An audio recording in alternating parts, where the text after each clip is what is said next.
આ વખતનો જે વરસાદ જે છે એ ઘણા ભાગમાં ભારે વરસાદ થયો છે. 24 ઓગસ્ટ પછી ઊભા કૃષિ પાકોમાં રોગ આવવાની શક્યતા રહે છે અને 30-31 ઓગસ્ટના વરસાદથી પણ કૃષિ પાકોમાં વધારે રોગ આવવાની શક્યતા રહે છે. 13મી સપ્ટેમ્બર સુધીમાં લગભગ કૃષિ પાકોમાં વધુ રોગ આવી શકતા હોય છે. એટલે ખેડૂત ભાઈએ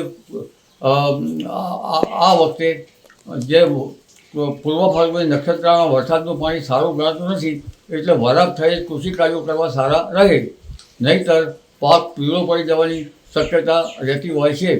અને આ વખતે જો જૈવિક દવા સાચવી ન હોય તો ટ્રાઇકોડર્મા કાળનો ઉપયોગ કરી શકાય છે.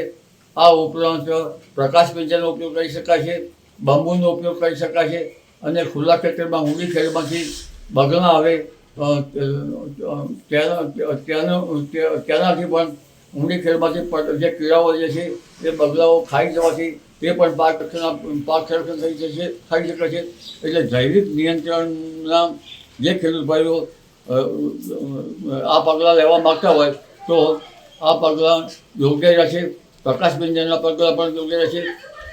પરંતુ જે ખેડૂત ભાઈઓ જૈવિક પગલાં ન લેવા હોય અને દવા છાંટવી હોય તો પાક સંરક્ષણના પગલાં લેવા યોગ્ય રહેશે. પ્રાકૃતિક ખેતી માટે જૈવિક નિયંત્રણ અને અન્ય માટે જૈવિક નિયંત્રણનો ઉપયોગ કરવો ઘણી વખત ઈચ્છ રહેતો હોય છે. જી.